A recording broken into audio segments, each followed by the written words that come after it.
muito ruim para o bolsonarismo o ato convocado pelo ex-presidente para a praia de Copacabana ontem de manhã, no domingo. Foi ruim por todo lado, tá?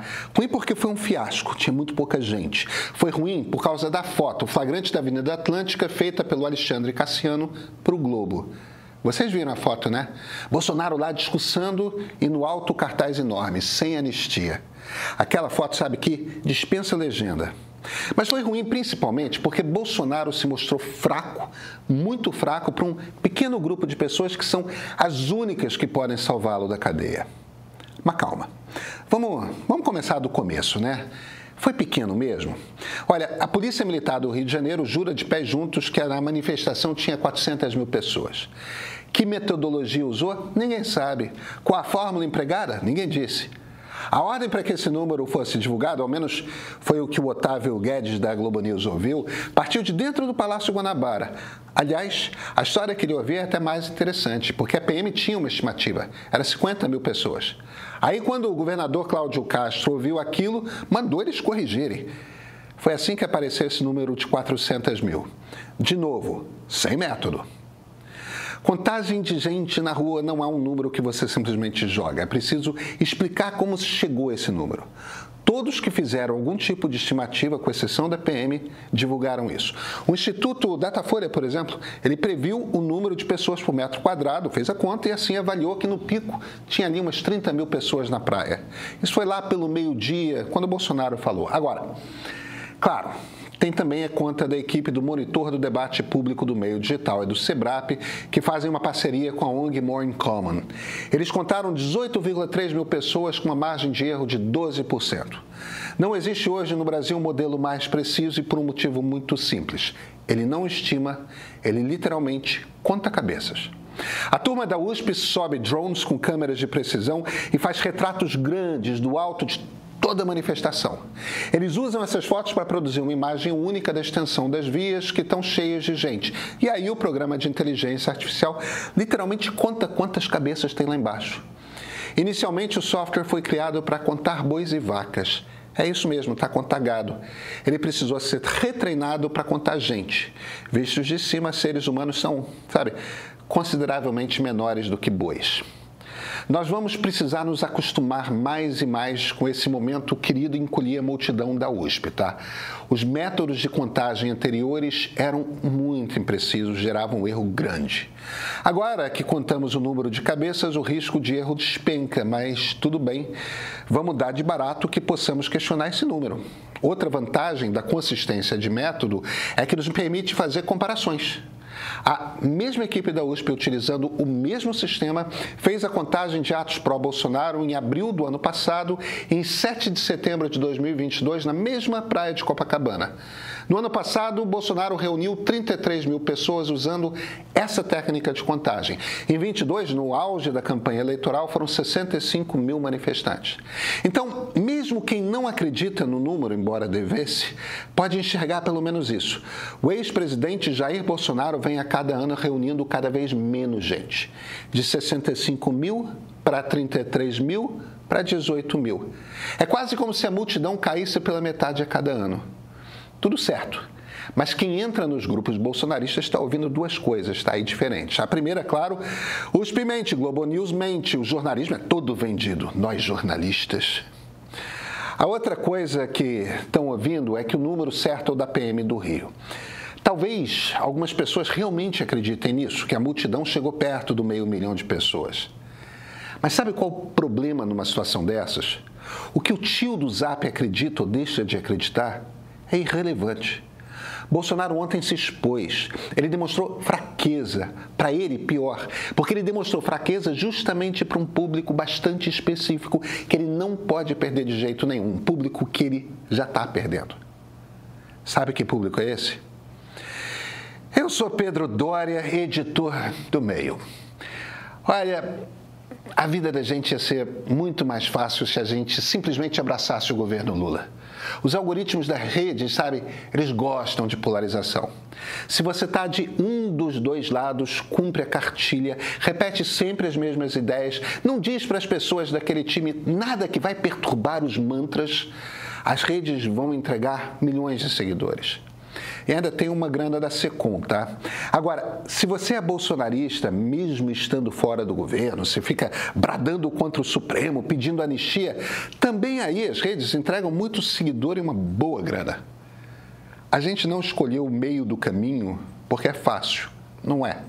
A gente escolheu porque entre a ameaça à democracia representada pelo bolsonarismo e uma esquerda que nas redes se mostra super intransigente, a gente acredita em pluralidade, a gente acredita em conversa.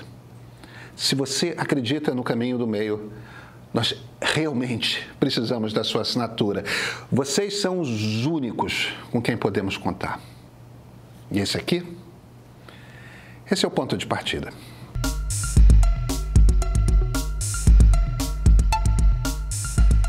Uma das coisas que Jair Bolsonaro falou ali no meio do discurso foi que muita gente estava com ele pela anistia.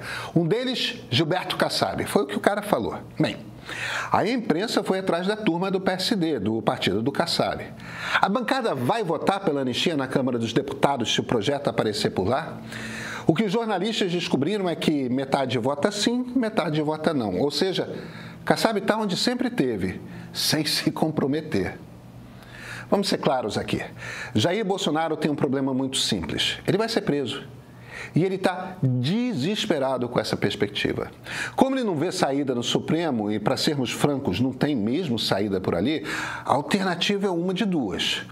Ou o Congresso vota uma anistia e o livra da condenação, ou o presidente da República o anistia. Lula, claro, não vai dar anistia nenhuma. Mas quem será o presidente em janeiro de 2027? Se for um político de direita, aí pode ter chance. Tudo que Bolsonaro está fazendo só tem um objetivo, se livrar da cadeia. Ele não está nem aí para quem foi preso por causa do 8 de janeiro. Quer anistia para eles porque isso quer dizer anistia para ele próprio. Ele sabe que não vai ser candidato à presidência em 2026, mas se mantém dizendo que é candidato porque assim tem alguma força ali para negociar com quem for candidato. Ele pode não ser o candidato, mas pode ser o kingmaker, aquele que define quem será o candidato. E, claro, ele ameaça os parlamentares de direita que não se alinham com ele. Por quê? Porque quer dizer que, se ele atacá-los, eles perdem eleições. Tudo que Bolsonaro tem de poder está ancorado numa ideia fundamental, a de que ele tem votos. Ele é o favorito de um grupo enorme de brasileiros, talvez 30% do eleitorado. É por isso que a conversa sobre se os números da USP são confiáveis ou não é irrelevante. Fora das redes sociais, isso não importa. Claro, a turma fervorosa vai ficar lá enchendo o saco de um monte no Twitter, no Zap, mas essas pessoas criam ruído, só. Elas não têm qualquer poder.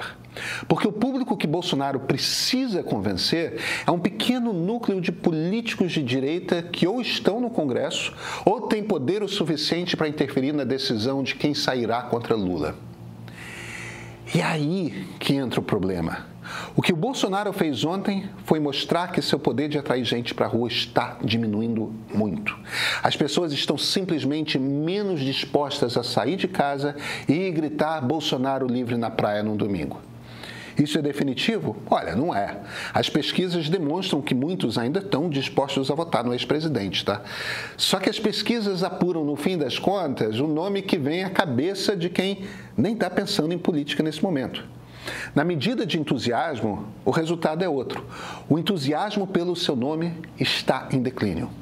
O resultado concreto é que Gilberto Kassab, o Valdemar da Costa Neto, caras como eles, estão olhando tudo, mapeando e pensando consigo mesmos.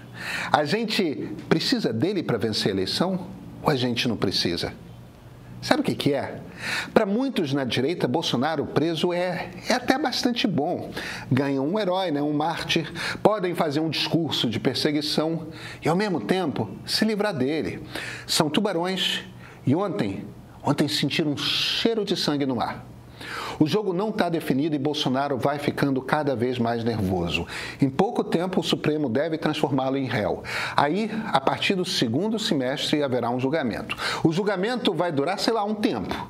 E possivelmente terminará com ele e alguns generais presos. Isso quer dizer que quando o período eleitoral chegar, Bolsonaro não estará fazendo ligações de celular, não vai estar em lives de não sei onde, vai precisar contar com seus filhos e uns aliados mais próximos para defendê-lo. Aí, nesse momento, já vão estar no desespero. Não vão poder atacar o candidato da direita, não vão poder ameaçar demais os deputados de direita ou os senadores. Quanto mais tempo passa, de mais ajuda Bolsonaro precisa, mais fraco ele aparenta ser e o poder de barganha vai mudando de mãos. No início, quem tinha todas as cartas nas mãos era ele, o rei dos votos. Rei dos votos, ele talvez não seja mais. Vai chegar ao ponto em que as cartas terão ido para as mãos dos líderes de direita. E deixa eu contar aqui para vocês um segredo que todo mundo em Brasília sabe. Esses líderes, na maioria dos casos, não veem a hora de se livrar do ex. Meio Premium é o aplicativo de streaming do Meio, tá? Disponível para smartphones, computadores, TV Samsung e LG. Cada título disponível no nosso streaming foi escolhido a dedo. É o mesmo cuidado que a gente tem aqui na curadoria de notícias. Você encontra no nosso catálogo com documentários, reportagens especiais e programas exclusivos. Assine por apenas R$ 15 e troque a distração por conhecimento.